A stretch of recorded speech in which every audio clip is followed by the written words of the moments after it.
लड़के ने लोगों को कहा कि पीली पड़ चुकी भेड़ की खाल को कमरे की छत की बल्ली पर टांग दो। फिर उसने आदेश दिया कि इस खाल पर 50 बेंत जमा कर मारो। देखने में यह काम बड़ा अजीब लग रहा था, लेकिन इसका मकसद था यह पता लगाना कि असली मालिक कौन है। उस लड़के का नाम था कोज्झुन, जो बचपन से ही बहुत तेज दिमाग वाला था। एक दिन उसने देखा कि दो छोटी चिड़ियाओं एक घोंसले के लिए आपस में झगड़ रही हैं। वह जिज्ञासा से अपनी माँ से पूछ बैठा, माँ, इनमें से कौन सी चिड़िया इस घोंसले की असली मालकिन है? माँ ने कहा, यह तो सिर्फ ऊपर वाला ही जानता है।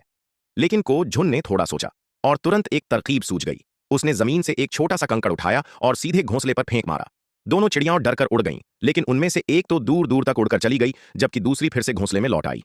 कोज्झुन बोला, जो भाग गई वह तो बस घोंसला हड़पना चाहती थी, लेकिन असली मालिक अपना घर इतनी आसानी से नहीं छोड़ता। बेटे की समझदारी देखकर जिला अधिकारी पिता भी मुस्कुराए बिना नहीं रह सके। वह खुश होकर बोले, सच में मेरे घर में तो एक नन्हा जीनियस है। उन्होंने दुआ दी, नया साल पढ़ाई में तरक्की लेकर आए। लेकिन तभी दरवाजे पर किसी ने ढोल बजाकर शिकायत करने की आवाज दी।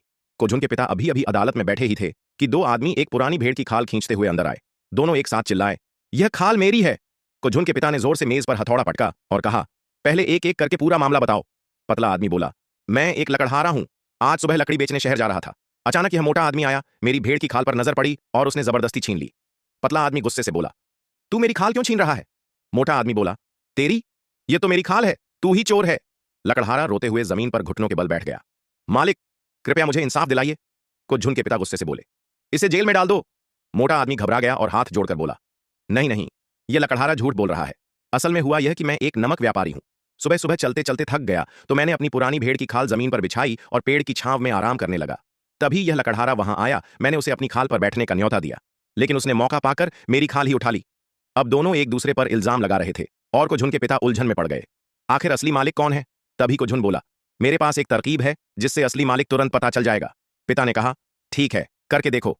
कोज्झुन बोला, चूंकि तुम दोनों कह रहे हो कि खाल तुम्हारी है, तो अब खाल खुद ही बताएगी कि उसका मालिक कौन है। लकड़हारा हैरान, क्या खाल भी बोल सकती है?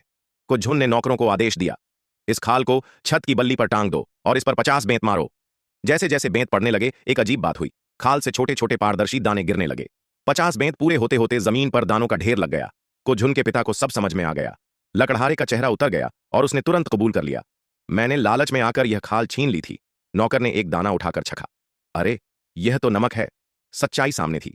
लकड़हारे को पकड़कर 50 बेंत मारे गए।